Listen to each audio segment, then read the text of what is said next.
দুনিয়াতে থাকতে হবে মুসাফিরের মতো। সকালে আছেন, সন্ধ্যার গ্যারান্টি নাই, সন্ধ্যায় আছেন, সকালের গ্যারান্টি নাই। দুনিয়াতে মুসাফিরের মতো। দুনিয়ার প্রেম দূর করতে হবে। 2 নাম্বার, মনের মধ্যে হিংসা রাখা যাবে না। কি রাখা যাবে না? যেটা রাখা আমাদের এখন ফরজ। এই হিংসা রাখা এখন মুসলিমদের ফরজ হয়ে গেছে। হিংসা না করলে পেটের ভাতটুকু হজম হয় না। কারো রাইজিং দেখলেই, একটু রাইজিং দেখলেই হিংসা। হিংসা রাখা যাবে না। 3 নাম্বার, আত্ম অহংকার রাখা যাবে না, ইগো রাখা যাবে না, লৌকিকতা রাখা যাবে না, রিয়া প্রদর্শন করা যাবে না, এবং ওই যে গীবত, তুহমত, অপবাদে যে অপসংস্কৃতি আছে এইগুলো থেকে দূরে থাকতে হবে। ইনশাআল্লাহ তাআলা আল্লাহর নূর আপনার কলবে আসবে ইনশাআল্লাহ। তখন ইনশাআল্লাহ তাআলা আপনি খিজির হবেন আলাইহিস সালাম, যে কিনা অনেক দূর পর্যন্ত দেখতে পারে, যা মূসা আলাইহিস সালাম পর্যন্ত পারেন নাই। সুবহানাল্লাহ। আসেন, এই খিদির আলাইহিস সালামকেই আল্লাহ পাক বলেছেন শেষ জামানার সবচেয়ে জ্ঞানী মানুষ। মানে জামানা না, পুরো ইউনিভার্সের সবচেয়ে জ্ঞানী মানুষ। মূসা আলাইহিস সালাম বলেছিলেন আমার চেয়ে জ্ঞানী কেউ নেই, আল্লাহ পাক বলেছেন খিদির আছে। শেষ জামানার সূরা আল কাহফ এর মধ্যে তার কথা আছে। এটা আপনাকে ডাইরেকশন দিচ্ছে যে শেষ জামানায় যদি আপনি হকপন্থী হতে চান, আলোর সন্ধান পেতে চান, খিদির আলাইহিস সালামের মতো দূরদর্শিতা সম্পন্ন হতে হবে। আল্লাহ পাক তৌফিক দান করুন। হাদিসের বইগুলো পড়েন, ওস্তাদের কাছে গিয়ে শেখেন। এরপরে সোহবত আপনাকে আত্মশুদ্ধি দিবে। আত্মশুদ্ধির কিছু পথ ও পদ্ধতি বলে দিলাম।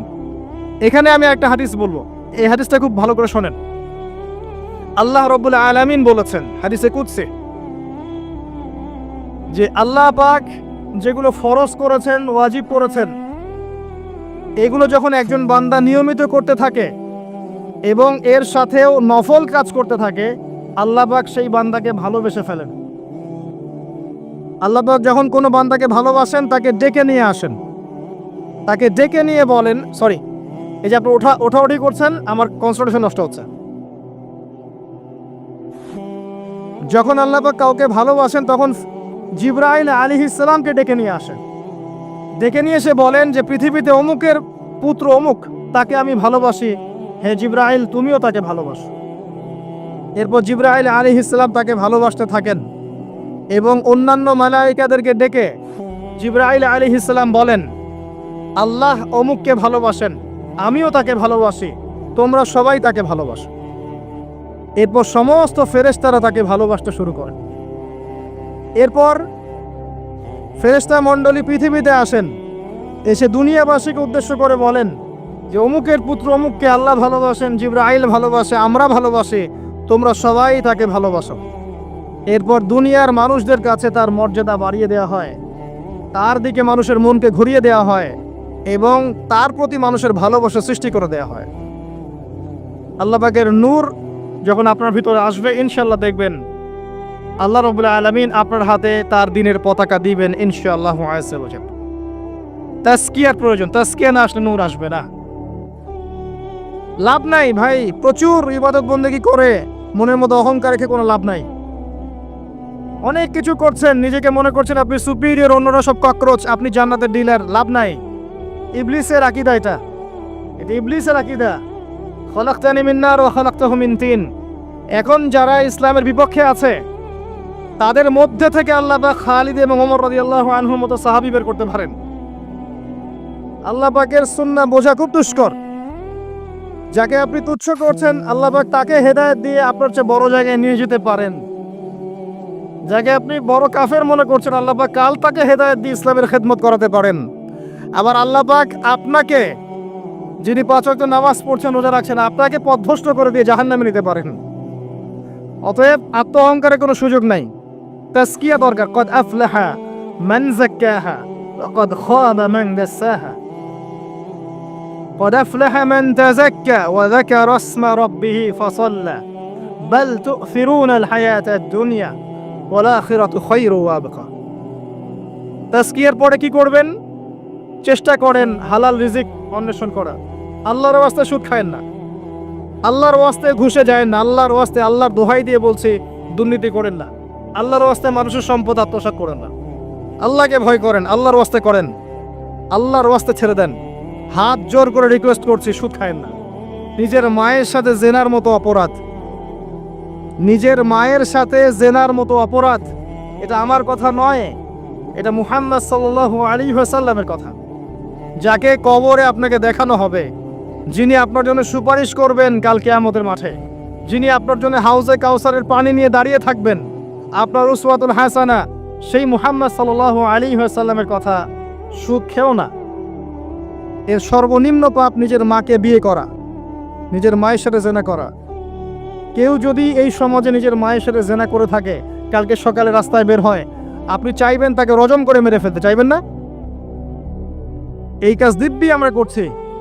সর্বোচ্চ পাপ সুদের, আল্লাহ এবং তার রাসূলের সাথে যুদ্ধ করা।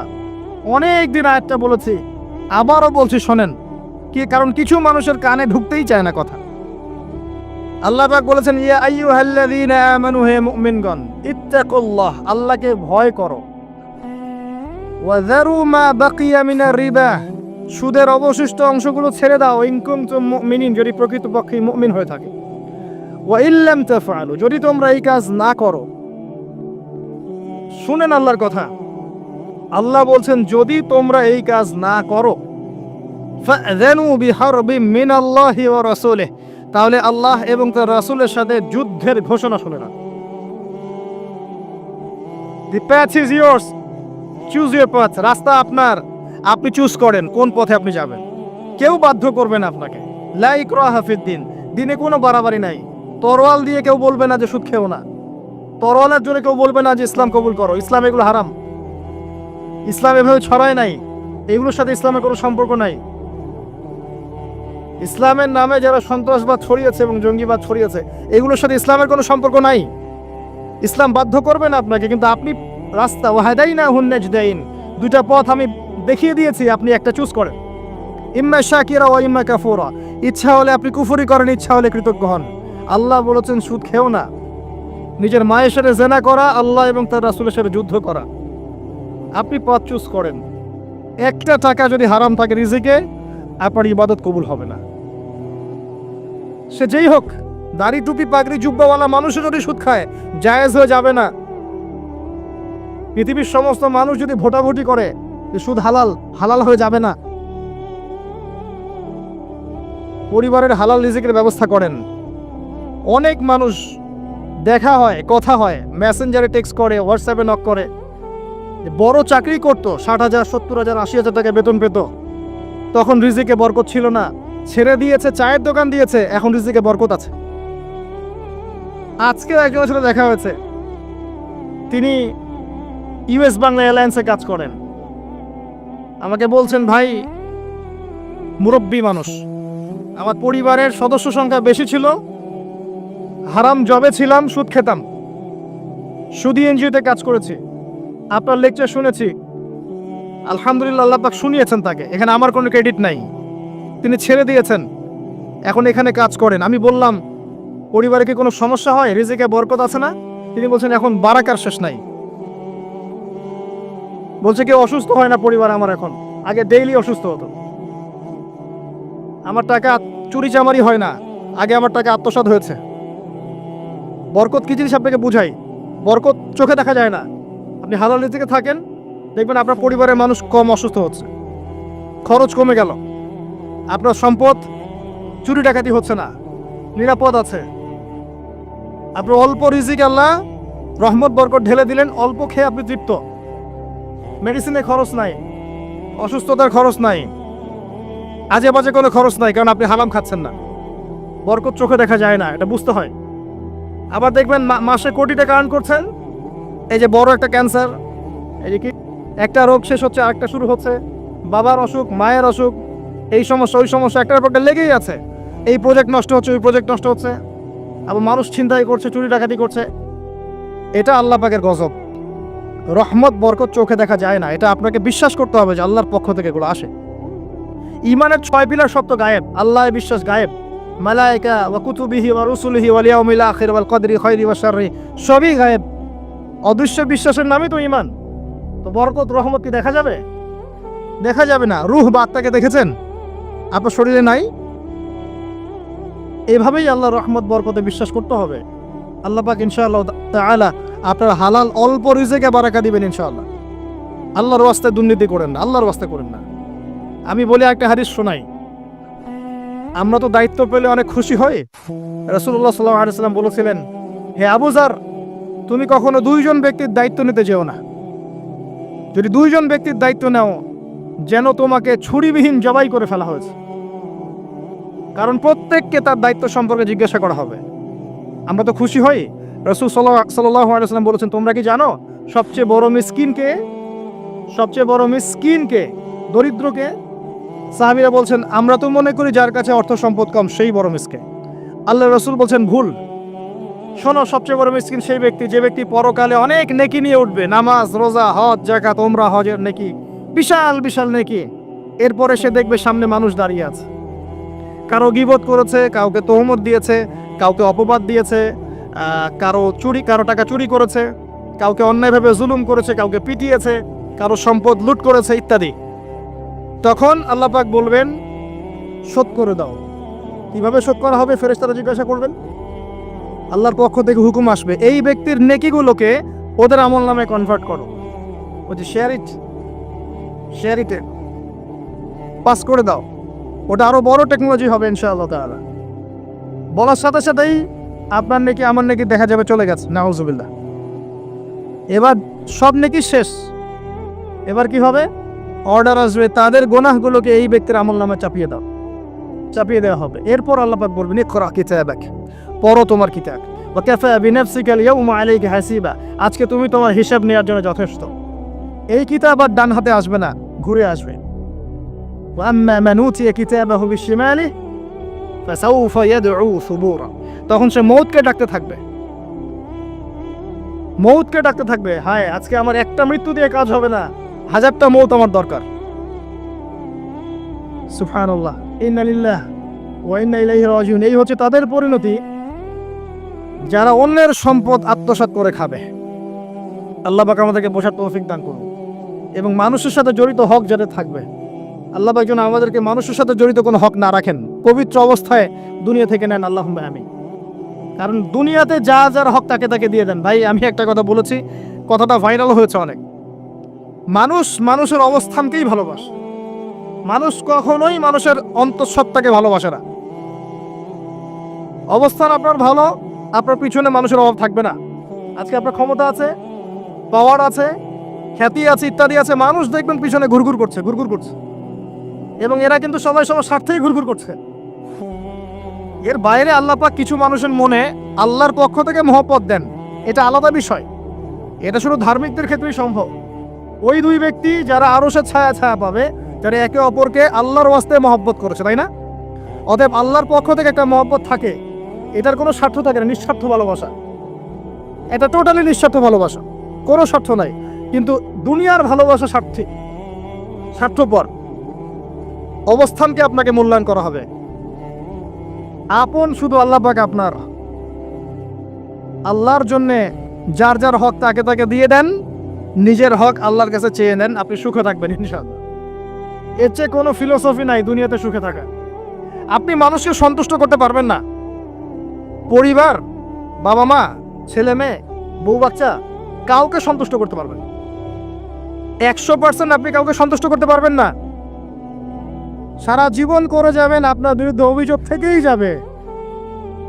শুধু আল্লাহ রাব্বুল আলামিন অপেক্ষা করে বসে আছেন। এই বসে আছেন কথাটাকে আবার ভাইরাল করে বিতর্কিত করেন না। এই বসে আছেন বুঝিয়েছে আল্লাহ পাক অপেক্ষা করছেন। মুশকিল মিডিয়ার সামনে কথা বলা, বলবে একটা তালগোল পাকিয়ে বানাবে আরেকটা। এই কারণে আমি মিডিয়া এখন পছন্দ করি না। প্রয়োজনে আমি মাঠে ময়দানে এই জুমার খুতবা দিব, আমার কোনো দরকার নাই মিডিয়ার, কোনো প্রয়োজন নেই আমার। কিছু অফিসিয়াল রাখা হয়েছে এই কারণে, যাতে এই কথাগুলো এর মধ্যে ভালোটুকু মানুষের কাছে পৌঁছে যায়, খারাপটুকু আমরা মুছে ফেলে দিই। আমার খারাপের দরকার নাই। আর এইগুলো করে করে মানুষের ক্ষতি করেছি আমরা অনেক। দিন দিন আলেম ওলামাদের সংখ্যা এই বাংলার মাটি থেকে কমে গেছে। যে কথাটা বলছিলাম, হক দিয়ে দেন, আপনি আপনার হক আল্লাহর কাছে চেয়ে নেন। মানুষকে আপনি সুখী করতে পারবেন না। আল্লাহ পাক অপেক্ষা করছেন আপনার জন্য। আপনি কখন তওবা করে তার দিকে ফিরে আসবেন, দিন আল্লাহ পাক আপনাকে মাফ করে দিবেন ইনশাআল্লাহ।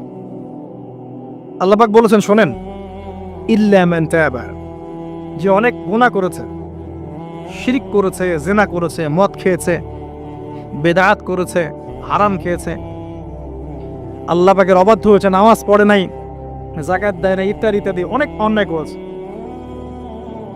একদিন তওবা করে ফিরে এসেছে, আল্লাহ পাক বলছেন ইল্লা মান তাবা, যে ব্যক্তি তওবা করে ফিরে আসলো, ওয়া আমানা, এবং ঈমান নিয়ে আসলো, ওয়া আমিলা আমালান সালিহান, এবং এখন থেকে সৎ আমল করা শুরু করলো, হোক সে নারী বা পুরুষ, যে কেউ, যে কোনো বয়সের, যে কোনো বর্ণের, যে কোনো ভাষা, যে কোনো দেশের, এগুলো কিচ্ছু যায় আসে না আল্লাহ পাকের। ইন্নাল্লাহা লা ইয়ানজুরু ইলা আজসামিকুম ওয়ালা ইলা সুওয়ারিকুম ওয়ালাকিন ইয়ানজুরু ইলা কুলুবিকুম ওয়া আমালিকুম। আল্লাহ পাক শুধু কলব দেখেন, আমল দেখেন, রক্ত মাংস বর্ণ এগুলো দেখেন না। আল্লাহ পাক ফিরে এসেছে, আমল ঈমান এনেছে, আমল সালেহ করেছে। আল্লাহ পাক বলছে উলাইকা, এরাই তারা, ইউবাদদিলুল্লাহু সাইয়্যাতিহিম হাসানাত, এরাই সেই ব্যক্তি যাদের সমস্ত গুনাহকে আমি আল্লাহ নেকি দিয়ে পরিবর্তন করে দেব। আল্লাহ অপেক্ষা করছেন আপনার জন্য। আপনার কাছে আসার গল্পটা হোক আল্লাহর কাছে আসার গল্প, এই জেনার কাছে আসার গল্প দিয়ে কোনো লাভ নাই। আল্লাহ পাক যেটা বলেছেন লা তাকরাবু জিনা, জিনার কাছেও যেও না, আপনি দেখবেন এখন বলা হচ্ছে জেনাটাই হচ্ছে কাছে আসার গল্প। আমি বলি শোনেন, নিমের ডাল দিয়ে দাঁত মাজেন, নিম গাছের ডাল আছে না, নিমের ডাল দিয়ে দাঁত মাজেন, এই পেস্ট ছেড়ে দেন, বয়কট করে ফেলেন, দেখবেন কয়দিন পর ক্ষমা চাবে যে ভুল হয়ে গেছে, আমরা এগুলা অ্যাড বানাবো না। আমরা যে নরম সরম মানুষ, কোনো ইনিশিয়েটিভ নিতে পারি না, এই জন্য চড়া হয়ে বসে থাকে। প্রতিটা সেক্টরেই দুর্নীতি চলছে। এই যে কাছে আসার গল্পের নাম দিয়ে মানুষকে জেনা করাচ্ছে। যুবক যুবতী স্কুল লাইফ থেকে মাহরাম, গায়রে মাহরাম, এই গায়রে মাহরামের সাথে স্কুল লাইফ থেকে শুরু হয়। স্কুল লাইফে পড়ছে ক্লাস 8, 9, 10, ক্লাস 8, 9, 10-এর মেয়েরা, ছেলেরা এখন অ্যাডাল্ট। এরা এরা এমন কিছু করে যা আপনার কল্পনাও নাই। এই বয়সেও তো সব পাপ করা শেষ। এগুলো সাক্ষী আপনারাই, আমার উপর আমাকে ভালো মন্দ বলেন না, এগুলো সাক্ষী আপনার নিজেরাই। নিজেদের ঘরগুলো দেখেন। আর সবচেয়ে বড় কথা হচ্ছে ঘরের মানুষ কিন্তু কথা শোনে না। দেখবেন আপনি সারা দুনিয়ায় দিন কায়েম করে ফেলছেন, দিনটা, আর আপনার ঘরটা হচ্ছে নূহ আলাইহিস সালামের মতো। দেখবেন বউ কথা শোনে না, স্বামী ছেলে কথা শোনে না।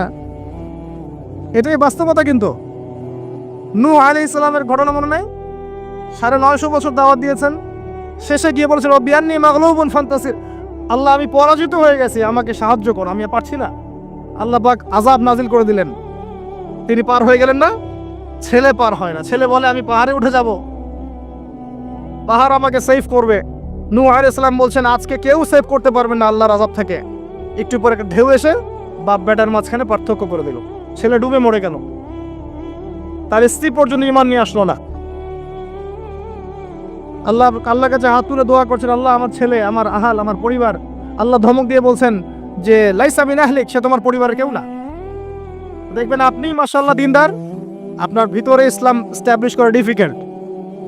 কারণ মানুষ এখন খুব ব্যক্তি সচেতন, নিজের মনে যা চাবে সেটাই করবে। আর আনুগত্যকে তারা দাসত্ব মনে করে। কথা বুঝেন? আনুগত্য করাকে দাসত্ব মনে করে। আমি দাসত্ব করবো কেন? আল্লাহ এবং তার রাসূল এবং স্বামী, পরিবার, কর্তাদের আনুগত্যটাকে তারা দাসত্ব মনে করে। অতএব সুখে থাকার মূল মন্ত্র এটাই আপনার, যার যার হক তাকে তাকে দিয়ে দেন, নিজের হক আল্লাহর কাছে চেয়ে নেন, আপনি সুখে থাকবেন ইনশাআল্লাহ। আল্লাহর জন্য বাঁচেন, আল্লাহর জন্য খান, আল্লাহর জন্য পড়েন, আল্লাহর জন্য দিন কায়েম করেন, আল্লাহর জন্য আপনি ইবাদত করেন, আল্লাহর জন্য মারা যান, ইনশাআল্লাহ আল্লাহ আপনাকে জান্নাত দিবেন। আল্লাহ রাব্বুল আলামিন আমাদের সবাইকে পবিত্র কোরআন এবং সুন্নাহ অনুযায়ী জীবনযাপন করার তৌফিক এনায়েত করুন, আমিন। আল্লাহ রাব্বুল আলামিন আমাদের সবার পারিবারিক আরো সুশৃঙ্খল করে দিন, ইসলামিক করে দিন। আমাদের সবাইকে আল্লাহ পাক হালাল রিজিকের ব্যবস্থা করে দিন, এবং আমাদের মা বোনদেরকে আল্লাহ পাক খাস পর্দায় থাকার তৌফিক দান করুন। আল্লাহ পাক আমাদের সবাইকে পড়াশোনা করার তৌফিক দান করুন। এবং আমি এখানে যে কয়টা কথা বলেছি এর বাইরে আর কয়েকটা সাবজেক্ট পড়বেন। আমি কোরআনের কথা বলেছি, হাদিসের কথা বলেছি, আরও বলেছি তাজকিয়ার কথা, আত্মশুদ্ধির কথা। এরপর আর কয়েকটা সাবজেক্ট পড়বেন, সেটা হচ্ছে ইসলামিক হিস্ট্রি, ইসলামের ইতিহাস, ইসলামিক অর্থনীতি, আরও পড়বেন ইসলামিক জিওপলিটিক্স। এবং জেনারেল লাইনে যারা যারা পড়ছেন এখানেই পড়াশোনা কন্টিনিউ করবেন, পাশাপাশি ইসলামের এই লেখাপড়াগুলো করবেন। আর মাদ্রাসা যারা পড়ছেন, মাদ্রাসায় পড়ার পাশাপাশি আপনারা জেনারেল সাবজেক্টগুলো পড়ার চেষ্টা করবেন ইনশাআল্লাহ।